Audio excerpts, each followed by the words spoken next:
warahmatullahi wabarakatuh. Perkenalkan, nama saya Darussalam, NIM D022002. Jadi, di sini saya akan menjelaskan tentang kesehatan dan keselamatan kerja,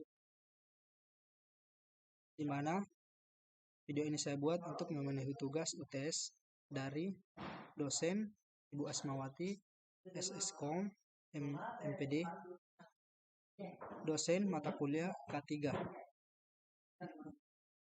Apa itu K3?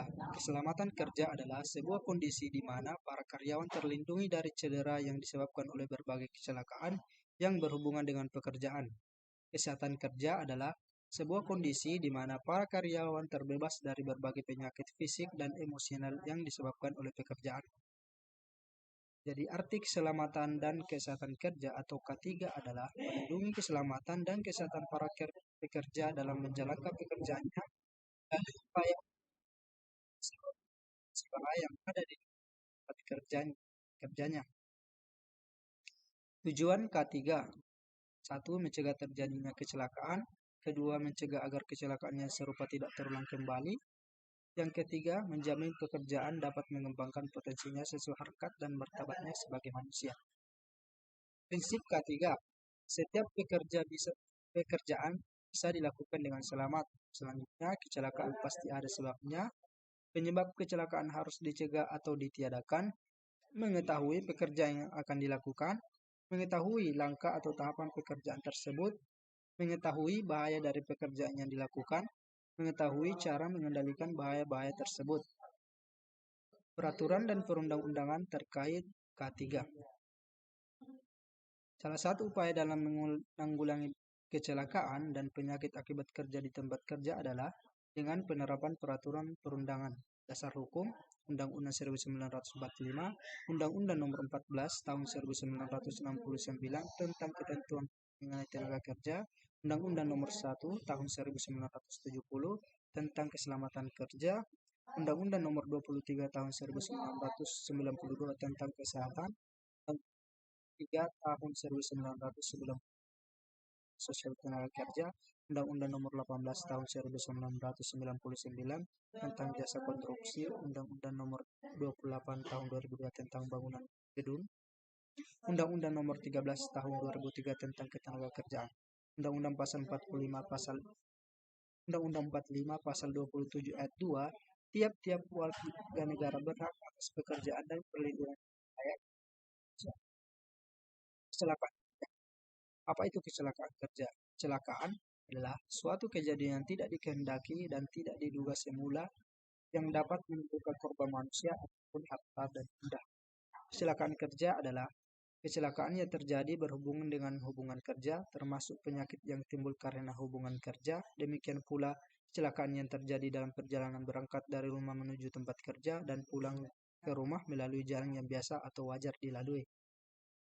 Penyebab kecelakaan menurut Heinrich: tindakan karyawan yang tidak aman 88%, kondisi kerja tidak aman 10%, di luar kemampuan manusia 2%. Lainnya, hazard adalah sumber bahaya potensial yang dapat menyebabkan kerusakan.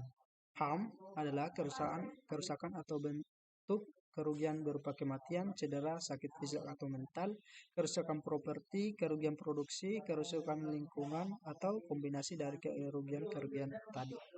Danger merupakan tingkat bahaya dari suatu kondisi di mana atau kapan muncul bahaya. Risiko atau risk adalah ukuran kemungkinan kerugian yang akan timbul dari suatu bahaya tertentu. Alat pelindung diri atau APD. Pengertian APD: APD adalah pakaian khusus atau peralatan yang dipakai petugas untuk memproteksi diri dari bahaya fisikal, kimikal, biologis, atau bahan khusus. Tujuan penggunaan APD: melindungi dari bahaya pekerjaan yang dapat mengakibatkan penyakit atau kecelakaan kerja. Jenis-jenis APD: pengaman mata, eye protection; pengaman wajah, face protection; pengaman terjatuh, fall protection; pengaman tangan, hand protection; pengaman telinga, hearing protection; pengaman pernapasan, respiratory protection; pengaman kaki, safety shoes; pakaian pekerja, pengaman kepala, helmet. Jadi jenis-jenis APD itu ada pada gambar ini. seperti masker, helm, kacamata, dan lain-lain. Bahan beracun dan berbahaya. Pengertian bahan beracun dan berbahaya menurut Bapedai tahun 1993 adalah setiap bahan sisa atau limbah suatu proses kegiatan produksi baik pada skala rumah tangga, industri, pertambangan, dan sebagainya yang mengandung bahan B3 yaitu beracun dan berbahaya karena sifat toxicity, flammability, reactivity, dan corrosivity, serta konsentrasi atau jumlah baik secara langsung maupun dapat merusak atau mencemarkan lingkungan atau membahayakan kesehatan manusia.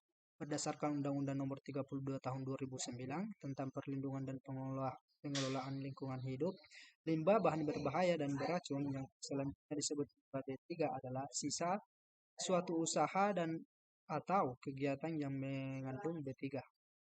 Simbol-simbol B3 bahan beracun seperti pada gambar mudah meledak, cairan mudah terbakar, padatan mudah terbakar, reaktif, beracun, korosif, infeksi, dan campuran. Pengendali kebakaran. Pengertian kebakaran adalah api yang tidak terkendali. Kebakaran terjadi karena ada 3 unsur yang bertemu. 1. Bahan bakar atau BBM. 2. Udara O2. 3. Titik nyala.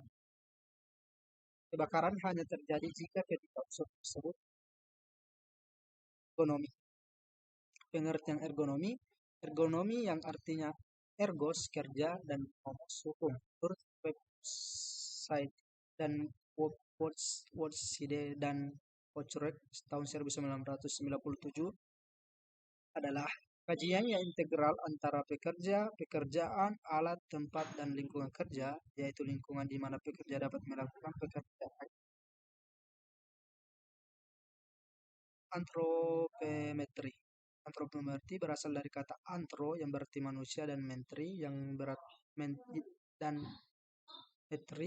berarti ukuran. Secara definitif, antropometri dapat dinyatakan sebagai studi yang berkaitan dengan pengukuran dimensi tubuh manusia. Wing Joe Proto tahun 2000. Prinsip dasar penerapan antropometri dalam desain yang ergonomis yaitu desain untuk di individual yang ekstrim, maksimal dan minimal, desain untuk rata-rata manusia, desain yang dapat di-style, desain untuk terbagi menjadi 2 yaitu antropometri statis atau struktural dan antropometri dinamis.